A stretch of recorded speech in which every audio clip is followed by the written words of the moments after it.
Hello everybody, it's Julia here from the Highly Sensitive Tarot, and I'm here today in a slightly different format than usual. This is the first time that I've managed to get a camera facing down onto the table, so I'm quite excited and also quite nervous that it goes well. I've got as much light onto the table as I can do, but it's very dark and gloomy in my lounge at the moment, so until I upload this video and have a look, I won't really know particularly how light it is, but I do hope that it's light and clear enough for you all. So this is my third video, my third and final video looking at the Pensive Path Tarot. You may have seen my first video, which was just a first impressions look at the deck. I did a second video which was a deck interview, and that was interesting and surprising. I asked the deck various questions, and I also even asked the deck what it thought about me, so that was quite an interesting video. This third and final video is the sort of the summary really of my month of working with this deck. I've journaled, I've asked a question every day of the deck, and so today really, I just want to tell you about my thoughts and feelings, what I've discovered. There will be some timestamps in this video. There'll be one, I'm going to talk a little bit about the deck, my favourite cards, some of my least favourite cards, some of my observations. Then I'm going to show you a couple of decks that I think the Pensive Path Tarot works with as a sort of deck pairing. And then at the end, I'm going to show you 3 or 4 of the little 3-card spreads that I've done with this deck throughout the month. Ones that I thought just show really how clear the messages can be that you can get from this deck. So I think, as I said, it's been around about a month of daily journaling with this deck. I always draw 3 cards, and I'd been sort of drawing them at night time, not really paying them a great amount of attention, and then looking at them again the following day and reflecting upon the last 24 hours of that set of 3 questions and the 3 cards and the question that I asked. So yeah, I asked lots of different questions, really just to sort of test the limits, I guess, of this deck, and really just try and get to know it, and also for the deck to get to know me. So some of the things that I've discovered really are, I love how the cards shuffle. Let's get the cards here. Yeah, I love how the cards shuffle. I'm not going to really show you my shuffling because I'm just so rubbish really, but I love how these cards fit in my hand. They just fit really nicely. I like the size of them very much. I don't like it when tarot cards are too big. What other observations did I have? I'm just looking at my notes here. So the card that came out the most of this deck was the Knight of Pentacles. I'm sorry, I have got prepared in some ways, but not completely prepared, which is annoying. There we go. So that's this card here. This is the Knight of Pentacles. So that card has come out the most in my readings over the last month. I think if you think that I did 30 days of readings with 3 cards, it came out 11 days. Yeah, I'm looking at my notes. This card came out 11 days out of 32. So that's quite a lot really, isn't it? That's a third. And also what's interesting is that the deck itself selected this card to describe itself when I did the deck interview. So I think that's very interesting, isn't it?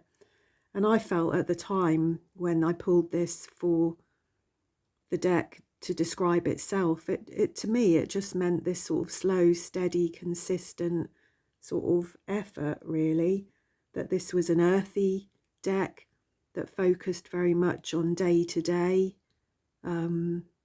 problems, day-to-day things that we all struggle with, things that we all have to contend with in our day-to-day lives. So yeah, that was really interesting that a third of my readings this card appeared. So what I've got here is a little pile of cards that are my favourites in the deck, really, and I love the Fool. I commented on Reese's video, and by the way, Reese has started her YouTube series. She has a channel, and she started going through the cards and explaining her motivation for picking the artwork that she has done for these cards. So I left a little comment on hers because she'd said in the video for the Fool that she really liked this, because normally we see the Fool as being somebody quite carefree and sort of almost daydreaming their way off the cliff. And she said that that had always made her feel slightly uncomfortable. And it does me as well. I think it's highly unlikely that I would ever just sort of daydream my way off a cliff. I would be much more likely to be like this girl here, who Reese has told us is called Fanny. The artwork with this girl in it is called Fanny. And she's reluctant. She's a reluctant fool, isn't she? She's like on the cliff, sort of saying, well, you know, I'm not sure, you know, I might jump, I might not. I'm really not sure about it. She also looks a bit bored and a bit fed up, and like she's not at all thrilled by the idea of this at all, really. And what I think I said in my comment that when I look at this, I just look at her face, and to me it's like, I'm not jumping and you can't make me. And I think that's me. That would be me. I'm not jumping and you can't make me. So the next card that I really, really do love, and I'm sure lots of people do this card, is the Strength card. Because, I mean, it's just brilliant, isn't it? This dog with the sausages on his nose, this is just sheer devotion, self-discipline. It's just such a brilliant depiction of the Strength card, isn't it? The amount of patience, self-discipline and complete and utter devotion to his owner here. This dog will sit until he's commanded that he can eat the sausages. So this dog is digging deep, isn't he? He's really learned to master his impulses, I guess. So I really like that. The next card I really like, I do just absolutely love this card, the High Priestess. She's just, to me, that, you know, often, as Reese said in her videos, the High Priestess is often depicted as a very young and attractive female, and this is anything but that. This is Crone High Priestess, and this resonates quite strongly for me. She just looks like she's been there, seen that, done it all. She knows. She might not tell you what she knows, but she knows. And yeah, I just she looks like she's almost sort of at one with spirit anyway, doesn't she? She's so old and so bored, I think, really, is the other feeling I get here, really, is that she's just bored. You know, she's tired and bored, and I think you'd have to go a long way to thrill her, really, here, wouldn't you? She's very internal looking, I think, isn't she? She's, as I said, it's almost as if she's in spirit already. I very much like the Magician card here. I just think this is a genius card for the Magician, actually, because he's, you know, the conductor here of an orchestra is the master of sort of bringing things together, of, you know, he's totally in charge of and managing the energy of his whole orchestra. You know, just with the wave of his wand, he probably intuitively knows exactly what everybody around him is doing and thinking, and he's just in the center of it all, orchestrating. So I just love that. That's brilliant. The next card I've got here is the Two of Wands, and I loved this card since the moment that I first saw it, and I don't know what it is really. I love the colours in this card. I love the red and the greens. I just love how you can just really see the energy of the Two of Wands here. He's excuse me, he's deliberating, isn't he? He's trying to make a decision. He's just like, shall I go? Shan't I? Will it rain? Won't it? Where shall I go? What should I do? He's kind of one step forward, one step back. He's sort of deliberating, isn't he? Excuse me, my voice. And this is an energy that we're all very familiar with. I'm very familiar with this energy. I procrastinate and go back and forth a lot on a lot of different things in my life. And sometimes for me, with my anxiety, I can spend a lot of time like this just trying to get out of the house. So this card resonates really strongly. I really love the Queen of Cups, actually, out of all the court cards in this deck. And it's not usual that I like the Queen of Cups so much, but I just think she's beautiful sat there. She, to me, embodies this deck. She looks pensive, doesn't she? She looks thoughtful, reflective, pensive, possibly a little bit sad. She's just lost, isn't she, in her emotional state. I really like that she's got the jar, the sort of vessel, as a container for her emotions that she's holding on to. But as I said, she just embodies this deck for me. She is pensive.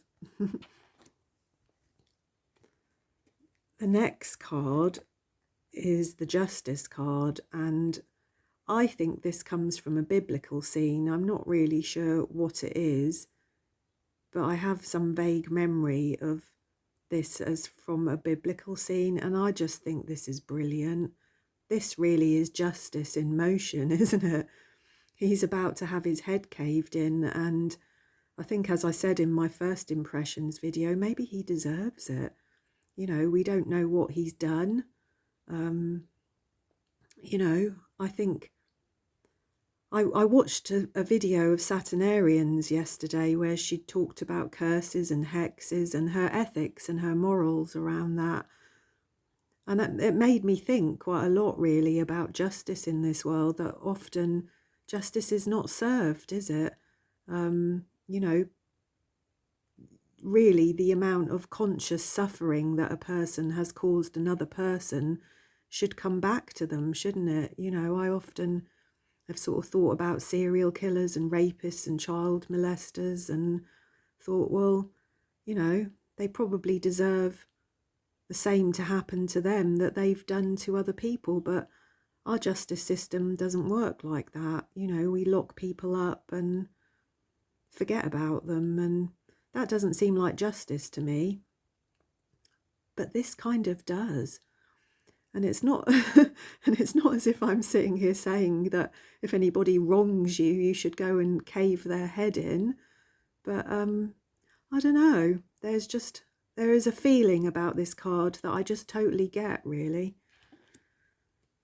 The next card, again, I love this, the Ten of Swords. This is one of the cards in the deck that just makes me ask so many questions. And this deck really does make me ask questions, which is what I love about it, I think, really. You know, we We can see that this man here has fallen in the street, or he's been run over. We don't know. He was walking along. We can see his footsteps. Did he get run over by a carriage or a cart? Or did he just collapse? Is he dead? Will he get up? Will somebody find him? Will he be rescued? Will his life begin again? Or is it over? And that's the Ten of Swords, isn't it? It's brilliant. The next card is the Hermit, and I would have to love this. I'm always very keen to see the Hermit in decks because I'm a Virgo, Sun and Moon, and 5 other places in my chart actually, so I'm seriously Virgo, and I resonate so strongly with the energy of the Hermit. And this is slightly different, isn't it? I love that she's got a lamp instead of like a lantern. I like that she's half undressed. It's like she's been gotten up out of bed to go and look at something, isn't it? I don't know. It's a bit weird, really. But you can almost see sort of like there's a curiosity, but also a little bit of a sort of, annoyance in her face of like, come on, I've told you already, or I've shown you already. Don't make me have to show you again. I like that. And the last card, I mean, oh, how brilliant is this? I hope you can see that really well. The Four of Cups. Do you know, she reminds me of her face. Anyway, she reminds me of Elle from Stranger Things. That's her name, isn't it? Elle, 11 from Stranger Things. Just something about her face there. But oh my God, what a petulant child. She's got something in her hand there, which she looks like she could be quite capable of throwing at you in spite. But she's really feeling sorry for herself. You can see that and really feel that out of this card. I love her facial expression. We can all resonate with this facial expression. We've all felt this way at times, haven't we? So they're all my very much favourite cards. And I've got a few here that are my least favourite cards, and they're for different reasons. This one here, the Ten of Wands. One, I don't like clowns. I really don't like clowns, actually. Clowns freak me out. There's nothing fun or happy. There's just nothing good about clowns. I don't know. They're kind of spooky and sinister, and I don't like them. I never wanted to be taken to the circus as a child. Not just because of the clowns, but I think I just didn't like the animals being trained and in cages and, all of that kind of business. But I think the clowns freak me out as well. And in this one, I don't know. I mean, although this is very Rider-Waite-Smith, the man trudging with his heavy load on his back, actually what the clown is carrying here is not a heavy load, is it? It's flowers and plants. And to me, this is like, how you see clowns sometimes, in that they're pretending to lift or drag something really heavy when in fact it's really light. And that can be funny, but I don't know. I think I'd have just rather seen anything but a clown in the tens here.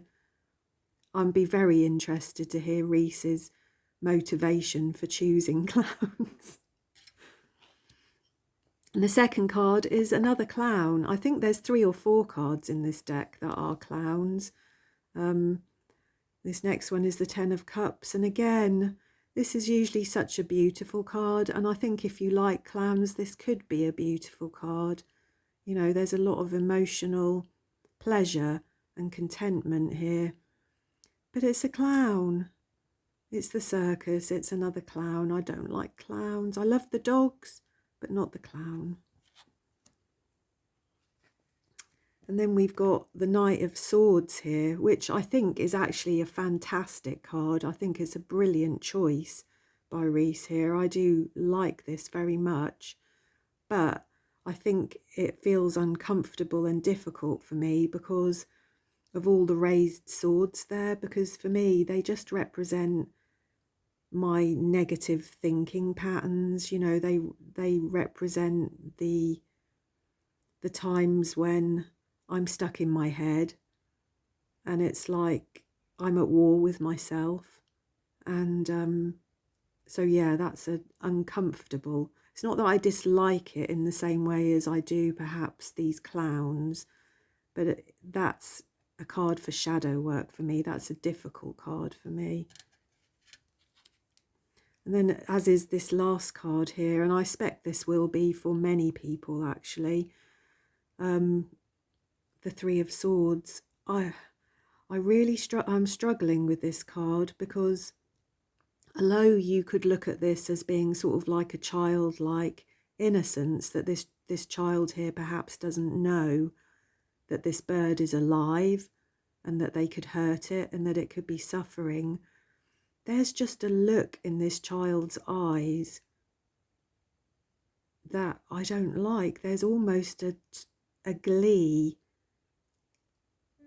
you know, the focus on that child's face of squeezing that bird.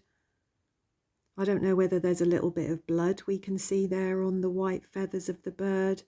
It looks like he's possibly pulling the leg of the bird as well. Oh, I'm so mere-hearted about animals. This was bound to be a challenge for me. This was bound to struggle for me. But I have to say, even though it makes me feel decidedly uncomfortable, again, this will be a brilliant card for shadow work, because if you just looked at a deck of everything that was all happy and smiley and everything was well within the cards, you're not going to get a lot of depth in that reading, are you? So the Swords cards need to represent what they are, and the Three of Swords is a painful card, so that is certainly to be seen here, I think, certainly. So yeah, I think that's about it. I wondered if there was anything else I wanted to say before I pause the video. I think what was interesting is I started this, let's put that there for you to look at while I'm talking.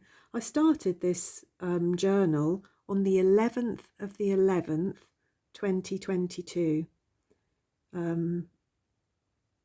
So when you add those numbers up, that adds up to number 10, doesn't it? Which again is a 1.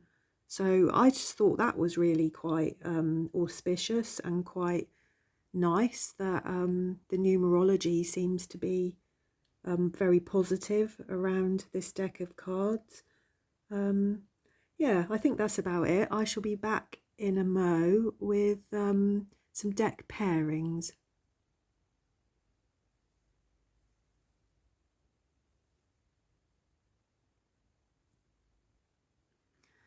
Okay, so when I was looking at other decks that I might be able to use or that would go well, that would pair well with this deck, I really struggled, to be honest.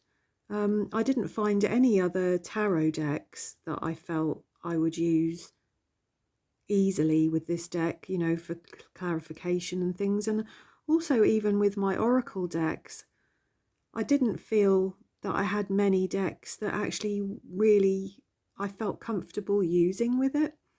I mean, I could obviously use any of my decks with it, but just in terms of them looking right together and the energy being right together, I just felt that this was not, the Pensive Path Tarot is not going to go well with another deck with a lot of people in it, unless you can find a deck that has a similar sort of feel about it, a similar sort of colour palette and time period, I suppose, in our lives, in our society, because all of the cards in the Pensive Path Tarot come from, you know, a century or two ago. You know, they're all cards, they're all images from the past. So this deck that I've got here with it at the moment is my Sacred Destiny deck, And I just felt that as this deck is such an earthy deck, the Pensive Path, that it would go very well with decks that are about nature and the environment and our kind of external world, more than about people and situations and relationships, if you know what I mean. So yeah, so we've got the Three of Swords and taking risks, which is interesting, isn't it? Two birds there, actually. The Knight of Swords and abundance. You couldn't get two different cards there, could you? There's an abundance of negativity there, that's for sure. The Ten of Cups and forgiveness. The Ten of Wands and blessings. Well, lots of flowers. The Eight of Pentacles and change. I like that. That fits quite well together for me. Yeah. The Five of Pentacles and wonders. Wow. It's almost like he's looking off, like he's in a different place, isn't it? Like although his body is there in the street, in the snow, it's like his spirit is somewhere else. The Hierophant and community. I think this is a really good mix of cards here, because the Hierophant is a person of the world, of the community, isn't he? His energy is external. So I think that's a good mix. Yeah. Five of Swords and courage. See, I still haven't quite worked out a story for this card here, the Five of Swords, yet. I'm still not entirely sure what's going on there. I don't know whether this boy is scared of this bloodied shirt because he's done something, or whether he fears something is going to be done to him. I don't know, but I suppose courage would fit in pretty well there as well, wouldn't it? What have we got there? The King of Wands and love. Well, bless. He's a little bit arrogant looking, isn't he? So he could do with some of that energy. Let's have a look at another deck as well. So I chose two decks. I only really had two decks, to be honest, that I felt might fit with the Pensive Path Tarot. The other one is very similar to Sacred Destiny, and it's the Earth Magic deck. Let's have some different cards for this. Let's just cut that in half. So let's have a look at these. I think the colour palettes of some of these cards fit really well together as well. So we've got the Eight of Swords here with new beginnings. That's interesting. The Six of Wands with compassion.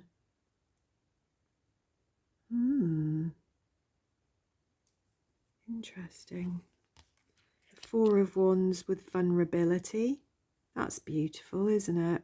There is something quite vulnerable about this image here. There's something quite innocent and quite vulnerable about that, the emotional energy of that. We've got some yellow flowers here and some yellow flowers here. It's quite pretty. The Five of Cups, perspective. See, this is what I mean. These go really well together, don't they? Because, you know, the issues, all of the issues with the Five of Cups are of perspective, I think, really, aren't they? This person here is not seeing the full picture.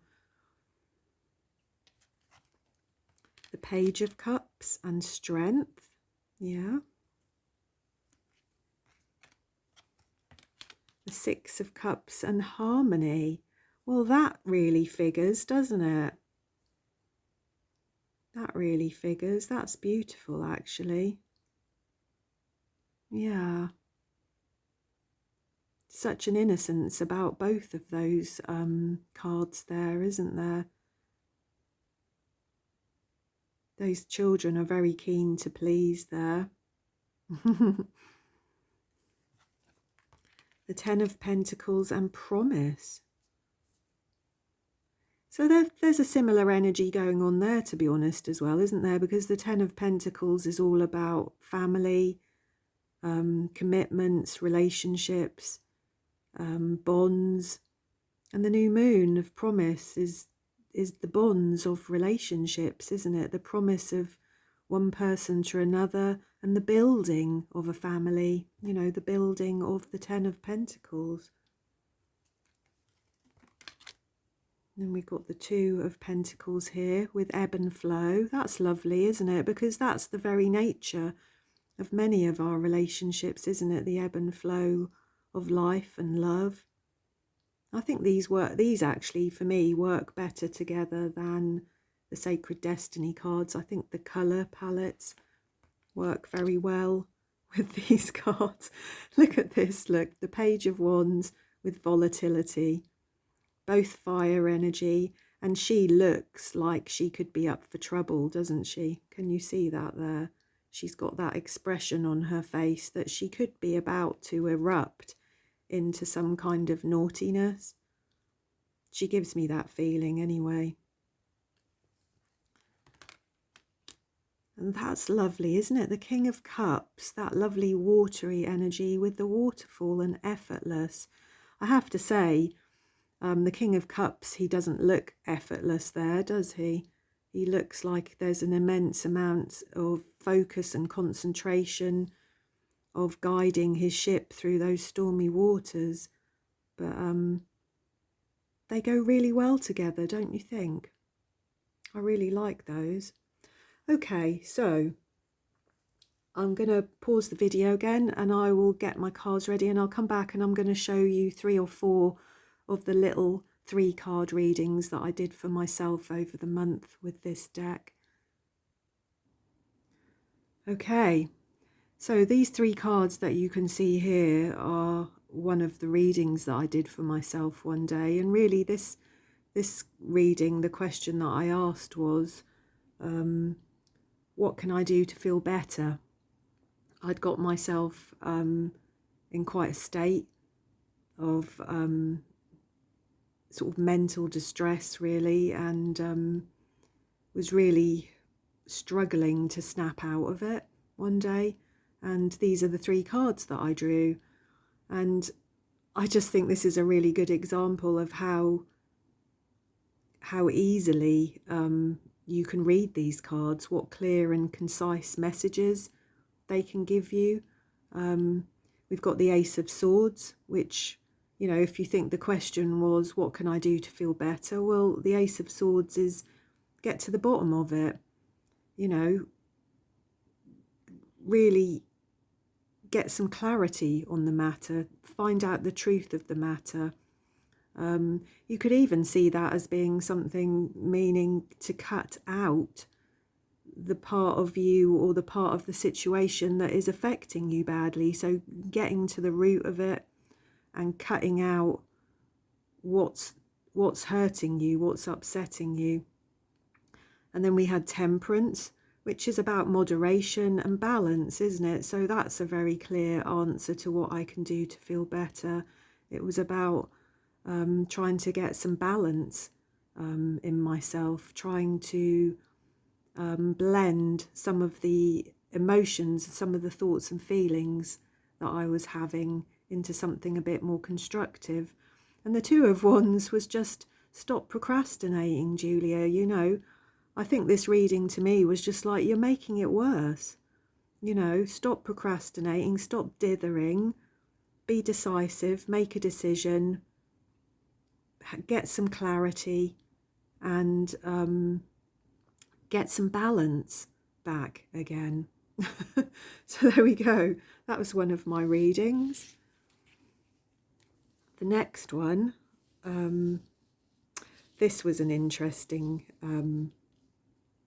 reading, actually. This one here. So I had asked, the question for this was just very simply, I think, what was this? I just had drawn 3 cards. I think I just asked the question, you know, what energies will be relevant to me in the next 24 hours. And I drew these at night time and then went to bed. And the next day, this little scene here of the Knight of Pentacles, the Knight of Wands and the Two of Swords, it definitely played itself out. What happened was I had an injured bird in my garden, a jackdaw, great big beautiful black bird in my garden, and I think it hurt its legs because it was sort of dragging itself along the ground. It was hiding in my hedge, and it would drag itself out to the feeder on the ground and have something to eat, and then sort of drag itself back into the hedge again. And obviously this was really, really upsetting me. And I had tried for sort of quite a few hours to go out and get the bird. I thought I'd take it to an animal sanctuary or the vets or something. And every time I went out, it just wedged itself further and further back in the hedge, and I couldn't get it. And I think I ended up feeling very much like this, of the Knight of Pentacles, really, of seeing, you know, because he's looking at all of these skulls and all of these bones. And I think I was having all kinds of thoughts that I was going to find this bird dead in my garden, that my cat was going to get it, that I couldn't do anything to help it. I was kind of stuck, motionless, while potentially, you know, this death was going to go on in my garden. And because I'd tried several times to go and get the bird and I couldn't get it, I eventually knocked on my neighbour's door, and she came out like the Knight of Wands, very definitely like the Knight of Wands. She keeps birds, and I hadn't realised that she keeps birds. And so she had all the gear. She had a little box, she had some towels, she was used to handling birds. And she just came out so bravely and confidently, and she swooped in, and between us we got the bird out of the hedge. And she was just fantastic. She said, "I'm going past the vets on my way out, I'm going to take the bird." And she just sort of took control, and she just sorted it out, really. She was like, yeah, she just encompassed this Knight of Wands energy, really. She, you know, I'd knocked on her door, not really knowing whether she could help or not, and out she came, and boy did she help. And I think this Two of Swords here, which I think is fantastic as a card, was me. You know, this was a real, you know, the Knight of Pentacles and the Two of Swords, that was me. There was this sort of head over heart sort of conflict going on where, you know, I wanted to go and drag the bird out of the hedge, but I was too afraid to. And so I ended up just sort of stood there like the Knight of Pentacles, not acting, just watching. And then out came my lovely neighbour, and it's like she saved the day for me, really. So yeah, there's that.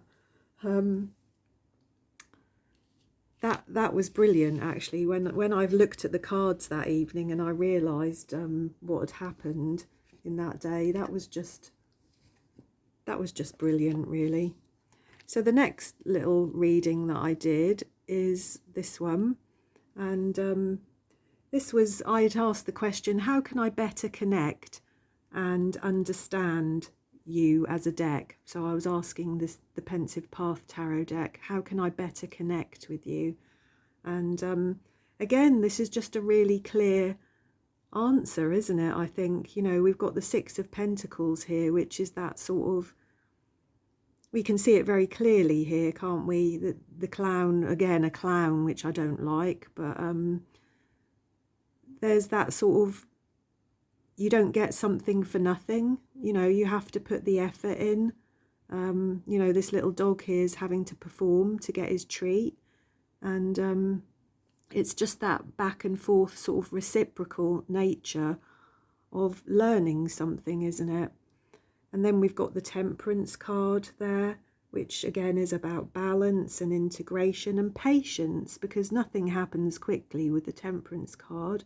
And then the Seven of Pentacles, which is just that reap what you sow, that slow, steady effort again. So we've got 2 cards there of effort. We've got patience, balance, moderation, investment. So that was a really clear reading for me that day also. And then the last one that I've got here, what do I need? The Knight of Wands, don't I? These are the cards. So we've got the Hermit, the Knight of Wands, and the 9 of Swords. And this was, what did I ask here? Well, yes, that's it. It'd gone out of my head for a minute. This is a little 3-card spread that I use quite often for myself. And it is, what do I need to know? What needs to grow? And what can I let go of? So it's know, grow, and let go of. That's how I remember that little spread. And so what do I need to know? And I got the Hermit. And as I've said earlier in this video, the Hermit is very definitely me. And I think on that day, I'd actually had the worst sort of mental health day for me in a long time. You know, I'd kind of spiraled. I struggle with anxiety a lot, and I can also become a little bit emotionally dysregulated at times. I think it's part of my autism. But yeah, I had a really awful mental health day, the worst one in months and months and months. And so what do I need to know with the Hermit to me was just, I think perhaps it felt at that time that I was perhaps being too reflective, asking too many questions. It made me wonder whether I was spending too much time alone, trying to look too deeply into things. So yeah, it gave me a lot of pause for reflection, really. What needs to grow? And we got the Knight of Wands there, which, as I said in the previous little reading, I associated that with my neighbour coming out and taking control and acting. And I think I felt that maybe I needed to have a little bit more courage and to do a little bit more rather than to sit in this sort of reflective energy, that I needed to actually be up and doing a little bit more perhaps. And to have a little bit more courage in myself and courage about my own abilities and what I'm capable of, really. And then we have the 9 of Swords here, which is, oh, such a painful card, isn't it? Look at the torment in that. And that's what can I let go of? And so that's fears and nightmares and inner torment, isn't it? That's like, stop winding yourself up. Because if we look at this card here, nobody is doing that to him. It's not like somebody is torturing or abusing or hurting him. This is an inner thing, isn't it? This is to do with his own thought processes, his own fears and anxieties. You know, it could be that he's having a fit or something like that, but with it being the 9 of Swords, it is really about this inner torment, isn't it? The inner torment that we do to ourselves. So yeah, I think you can see there just how that little 3-card reading would resonate for me also on a bad mental health day. So there we go. I love this deck. I think, just for my final thoughts, really, I love this deck. I think it's fantastic. I did a little reading for my friend a week or so ago, and he actually changed his mind about this deck, because when I first showed it to him, I think he thought it was quite dark and depressing, and he didn't really get it. But the reading that I did for him, I think, changed his mind. I think he could really see just how human and how earthy this deck is. I think that it's going to be a brilliant deck for shadow work. It's going to be a brilliant deck for really getting to the nitty-gritty of day-to-day life, I think, really. So yeah, I don't think there's anything else that I want to say about the deck. I love it, and I really look forward to watching more of Reese's videos on her channel. I'll put a link in the description box to that, to her YouTube channel. I think she's up to the Hierophant so far in her descriptions and her motivations for the artwork that she chose for this deck and how this kind of deck came together. So yeah. Sorry, I'm coughing again. So yeah, I don't think I've got anything else to say. I love it. I highly recommend that you purchase this deck and that you try it out for yourself. And I shall look forward to using it in the future. So I hope that you enjoyed this video. I hope that it was useful and a little bit entertaining anyway. I hope that you can see the cards okay. I hope when I upload this it will have all gone well. And yeah, please do leave me a comment. Let me know in the comments box if you've used this deck, what you think of it, if you've got a favourite card, any of your observations about this video. I would love that. I'm really here on YouTube for the engagement with other like-minded people, so please do comment. That would be fantastic. And if I don't see you again before Christmas, have a lovely Christmas, everybody, and a very happy and peaceful and healthy and abundant new year to all of us. And I shall see you again soon. Thank you.